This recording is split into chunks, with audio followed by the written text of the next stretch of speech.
Ladies and gentlemen, this is our lesson called The Struggle for Independence, 1763 to 1783. This is going to cover Standard 3B, explain the colonial response to such British actions as the Proclamation of 1763, the Stamp Act, and the Intolerable Acts as seen in Sons and Daughters of Liberty, and the Committees of Correspondence. Keep in mind, this is a Georgia performance standard, so it's something you're going to need for the exam during the year and the exam at the very end. Alright, so your performance objective for this standard is going to be students will be able to explain the colonial response to British actions following the French and Indian War in order to develop an argument in defense of the British point of view or the colonial point of view. Our essential question is going to be our focus for our learning. Two questions here. We have what quarrels broke out between Britain and its American colonies? And then how did the colonists' resistance to British laws lead to war?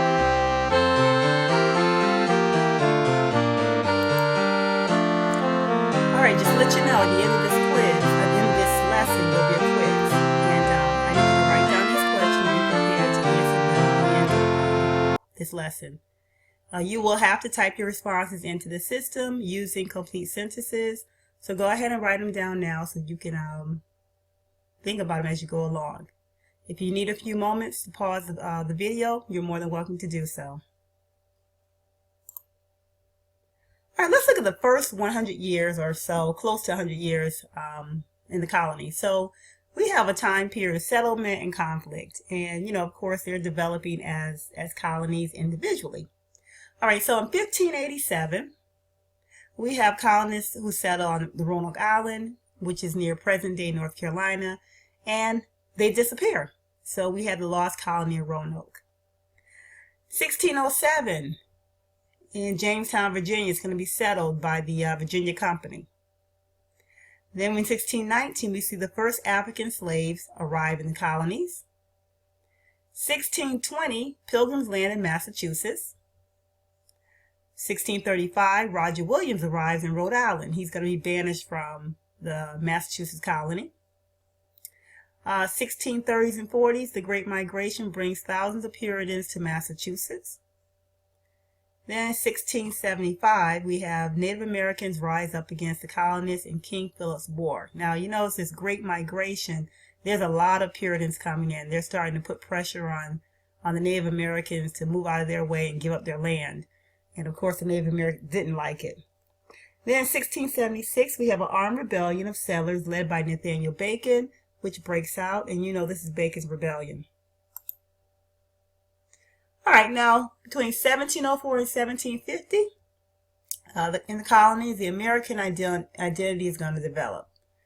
All right, 1704, we have the first colonial newspaper, the Boston News Letter. It's developed or is founded. This is going to allow the colonists to communicate a lot more quickly and more often, so more frequently. In the 1740s, we had the Great Awakening movement that promotes religious toleration. So not only are people reading about ideas, they're starting to form opinions about authority. And in the 1740s, we have the Virginia slave population going to increase to 120,000 slaves. And this is going to be because of the cash crops that are the Virginians are able to plant and sell around the world, or at least to the British merchants or in the British colonies. All right, so Benjamin Franklin.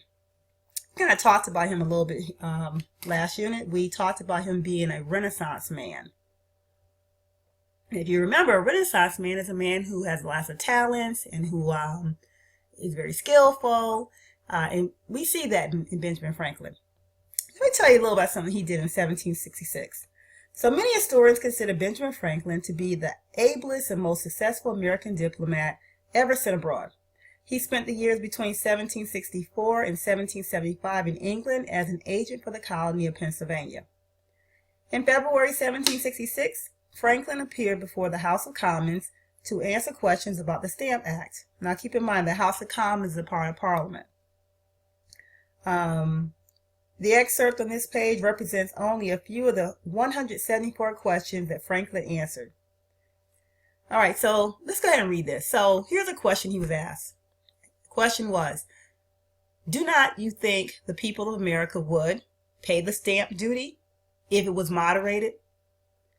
Franklin answers, no, never, unless compelled by force. He was asked, what was the temper of America towards Great Britain before the year 1763? Franklin answered, the best in the world. They submitted willingly to the government of the crown. He was asked, and what is the temper now? Franklin answered, oh, very much altered. He was asked, what used to be the pride of Americans?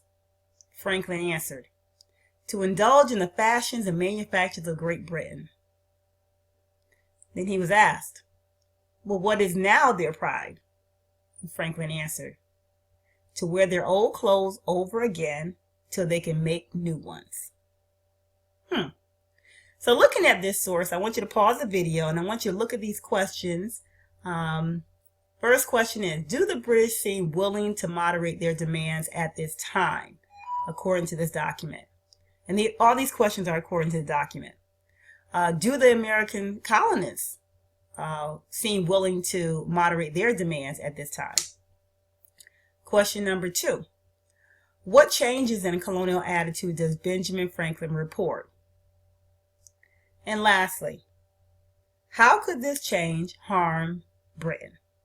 All right, so I wanted you to pause it for a moment and try to answer the question. We're going to come back together in just about 30 seconds.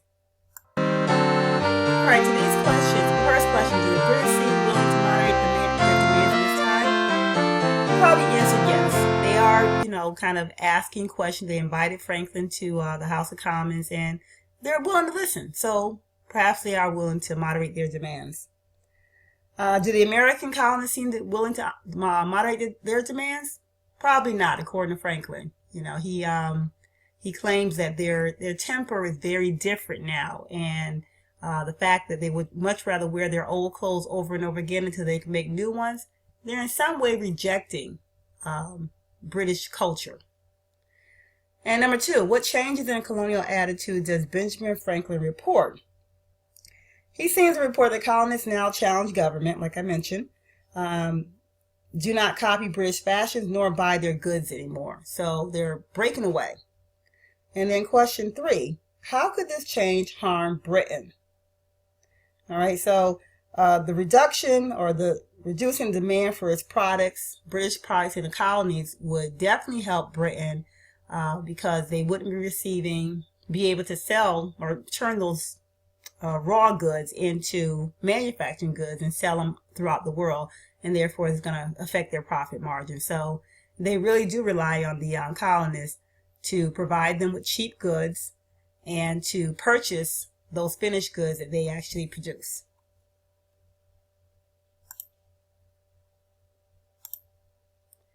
All right, so if we look at the colonists, they've gone through growing pains, or they've gone through, over the years, they're changing. So if you look at them, you compare them to the growth of a child into adulthood.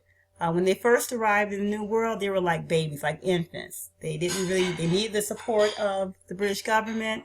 They didn't really know how to manage things. You think about the Jamestown with the starving time. You think about the New Englanders when they showed up in the wintertime and they couldn't provide food for themselves. Many of them died, actually.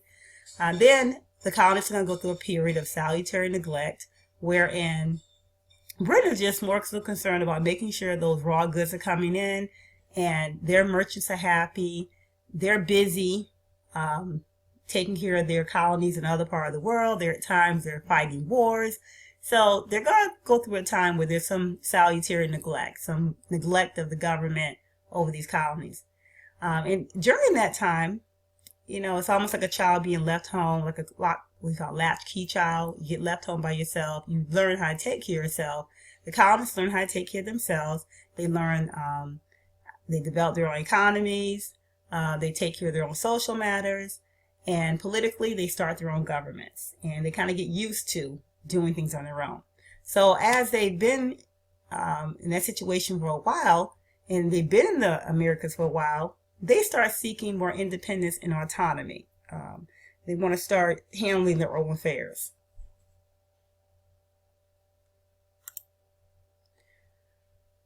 All right, section 1. British stopped colonists from moving beyond the Appalachians. The question is, why did the British forbid colonists to move westward? Okay, so this is going to be after 1763 or in 1763. We have this situation that exists. All right, so after the British victory in the French and Indian War, the region west of the Appalachian Mountains seemed open for settlement. French control had ended. Settlers from the 13 colonies expected that they could move west. Some planned to hunt for furs. Others wanted to become farmers there. However, events did not go as the settlers had expected. We have the situation called Pontiac's War. All right, so in this question, we have 3 subsections: Pontiac's War, closing the frontier, and angry responses. All right, Pontiac's War. Native Americans living west of the Appalachians distrusted the British. Many had been allies of the French. After the war, the British raised the price of goods traded to Native Americans. Native Americans felt cheated. They also feared that the British colonists would take their lands. The French had agreed that Native Americans owned the land. The British did not. Many British colonists began to settle in the Ohio Valley. They cut down forests to make farms. Settlers and Native Americans clashed several times. Some Native Americans wanted to fight back. By 1763, these Native Americans found a leader. His name was Pontiac, an Ottawa chief. He spoke out against the settlers. Pontiac was skilled at winning allies. Soon, the Chippewa, which is the Chippewa, the Delaware, the Shawnee, Miami, and Huron, joined Pontiac, and these are all Native American groups. In May 1763, Pontiac's War began. At first, the Native Americans were successful. 8 British forts fell within weeks. Pontiac's victories threatened settlement in New York, Pennsylvania, Virginia, and Maryland. However, Pontiac ran into trouble. His forces failed to capture Detroit, the most important British fort in the region. Some of Pontiac's allies stopped fighting. By December, the fighting was over. In the end, more than 4,000 Native American settlers had died.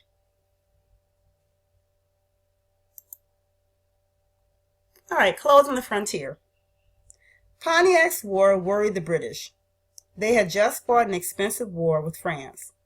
If colonists moved westward, it might cause more wars with Native Americans.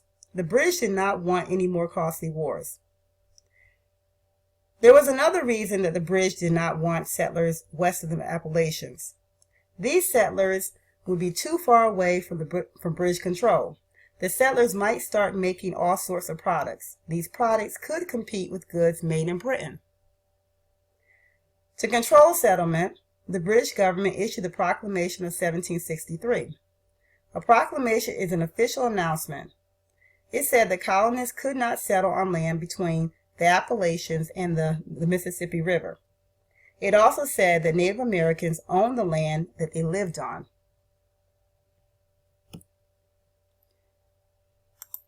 And then we have the angry responses. The Proclamation of 1763 made colonists furious. Several colonists had claimed land west of the Appalachians. Some people already owned land there. They expected to sell it to small farmers at a profit. The proclamation made this impossible. Settlers who planned to go west were the angriest of all. Many just ignored the proclamation. Settlers by the thousands moved west from Virginia and North Carolina. Towns grew up along the Tennessee and Kentucky rivers. No proclamation could stop the westward movement of American colonists. Okay, so here you see, this is the red line here.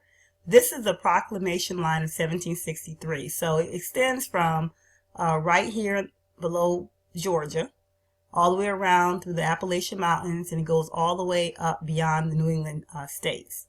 So basically, the British government wanted to make sure the British settlers stayed on this side, and the Indians could stay on that side, just to make sure they can control the British settlers. And the British government didn't leave the colonists on the honor system. They knew that if they just told them not to do it, they probably would just go ahead and go across the line. So what they did was they went ahead and they set up areas where they had soldiers stationed out along the proclamation line to make sure colonists stayed put.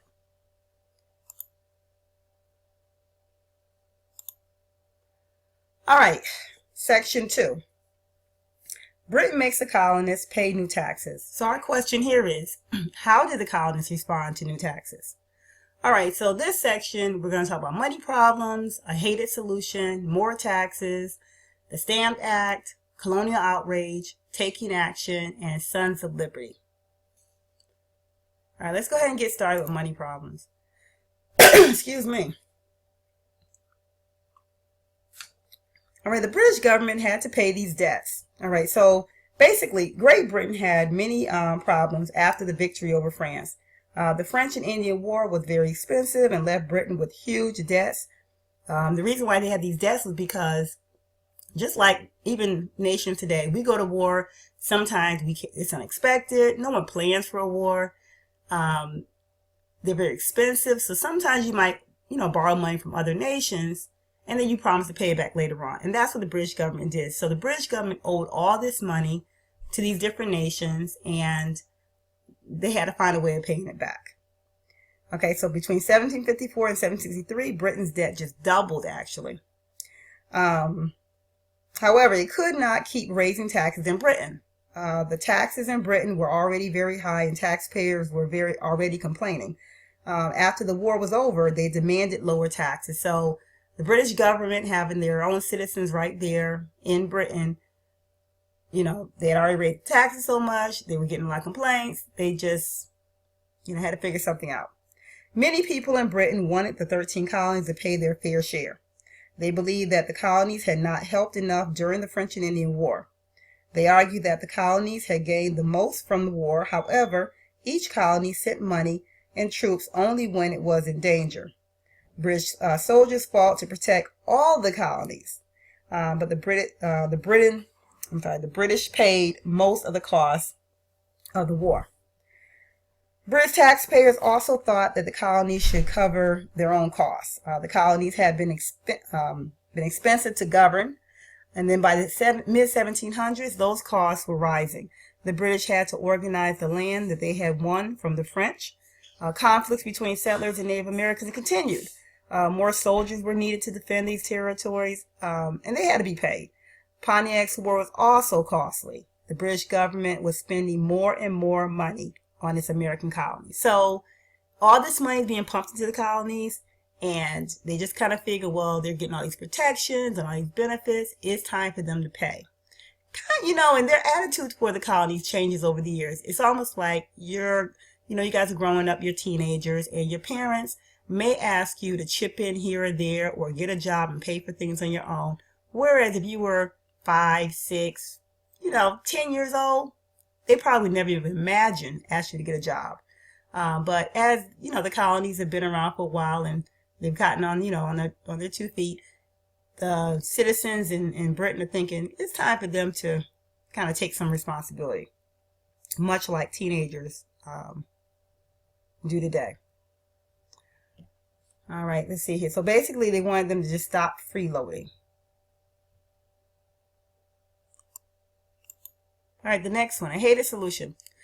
All right, so King George III, who's the king of England at that time, wanted to keep tight control of the 13 colonies. In 1763, he named a new leader of the British government. This leader was George Grenville, an expert on money matters, and he's the prime minister. Grenville disliked the American colonists. He said that they behaved like spoiled children. George III and Grenville believed that the colonists should pay more of their own expenses. They decided to enforce some laws that had long existed. These laws were the Navigation Acts. The Navigation Acts had been passed in the 1660s to control trade. They have required the colonists to sell only to Britain such products as cotton, sugar, indigo, and tobacco. And we kind of talked about that, how the colonists were restricted to who they could sell things to with one of our activities in class. The acts also limited what products could be made in the colonies. The British government wanted the colonists to buy goods only from Britain. It wanted to strengthen Britain's companies. The colonies also imported goods from Europe, Africa, and Asia. To import is to bring things into a country.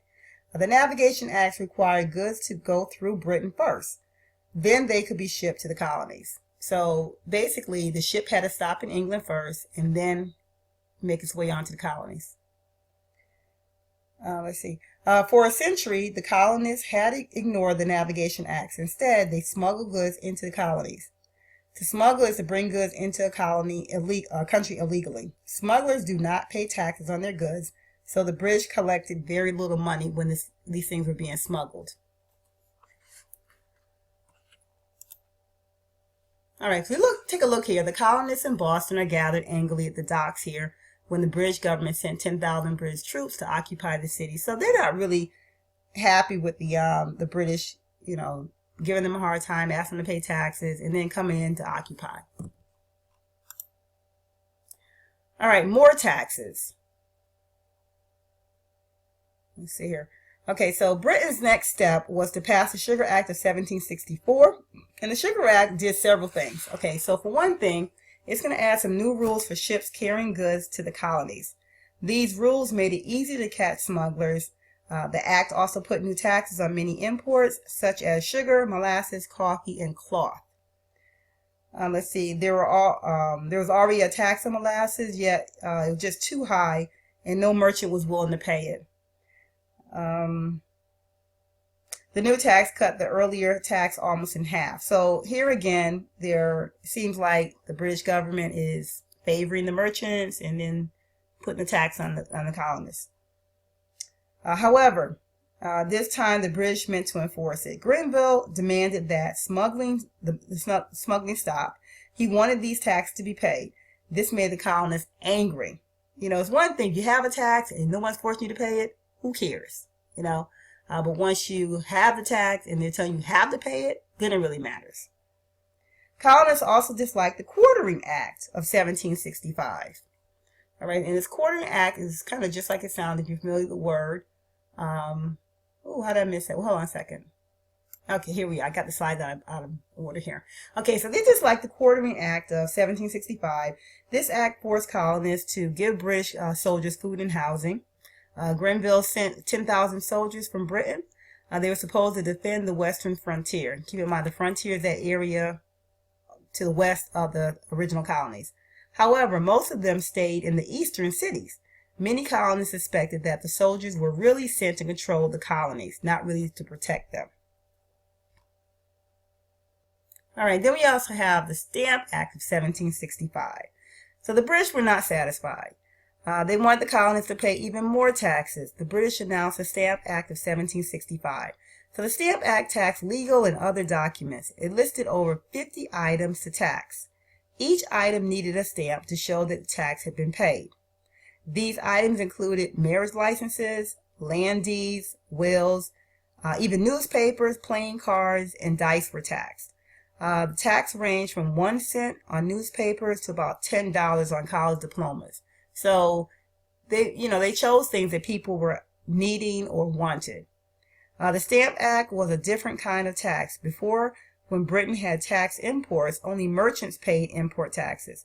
Now colonists had to pay import taxes indirectly by paying higher prices for taxed goods. But the Stamp Act put a direct tax on all colonists. Anyone who bought one of the items listed had to pay the tax. All right, so this is going to leave, okay, here, I'm sorry, the illustration here. So this is an illustration showing the protests against the Stamp Act and how they swept through the colonies.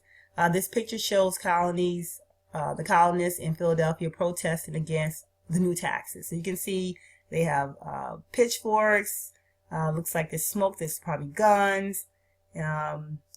This guy down here is probably reloading something, but they're upset. You know, they have even sticks and everything they're waving.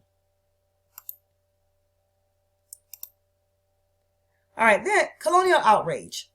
All right, so they're obviously not happy. The Stamp Act angered many colonists. They said that it went against British legal tradition, because basically in Britain, voters had some control over taxes. If you were a voter, you elected your own representatives, and your representative is representative official elected to act and speak for your behalf. Representatives made up the Parliament, the British lawmaking body. It was Parliament that passed the Stamp Act. The colonists argued that this taxation without representation went against their rights as British citizens because they did not elect representatives to Parliament. They had no say in these new taxes. Now, they're still considering themselves to be British citizens, but the British, because they've been away for so long and they seem to have this new culture and everything, they're not really seen as, you know, British citizens. You know, of course, they're related, they have the heritage and everything, but they're not seen the same way as those who stayed back in England or back in Great Britain or England. So the colonists said that that Parliament had no right to tax them. They believed that only their colonial assemblies should have the right to tax them directly. Thus, their slogan was, "No taxation without representation." All right, so the colonists do take action. Protests against the Stamp Act swept the colonies. Newspapers published articles attacking it. Merchants complained. Colonial assemblies met to protest. Many colonists refused to accept the Stamp Act. They decided to meet to discuss what to do. They felt that the colonies had to unite against the act. Each colony was asked to send representatives to a meeting. 9 colonies sent representatives. The meeting was called the Stamp Act Congress. The Stamp Act Congress sent letters to King George III in Parliament. In the letters, the colonists demanded that both the Sugar Act and the Stamp Act be repealed. The colonists also argued that Parliament had no right to tax the colonies. The colonists also boycotted British goods. When you boycott, it means you refuse to buy, sell, or use goods from a particular person, business, or country. And the point of doing this is that you're hoping that you're going to force them to change their practices. Colonial merchants promised not to deal with British goods. Colonists did not buy taxed goods. Trade with Britain slowed, and British business began to suffer. Okay, ladies and gentlemen, this is where I'm gonna stop for part 1 of this, and then I'm gonna pick it back up. And there's only about, I guess, maybe 10 minutes left. So I will see you in part 2.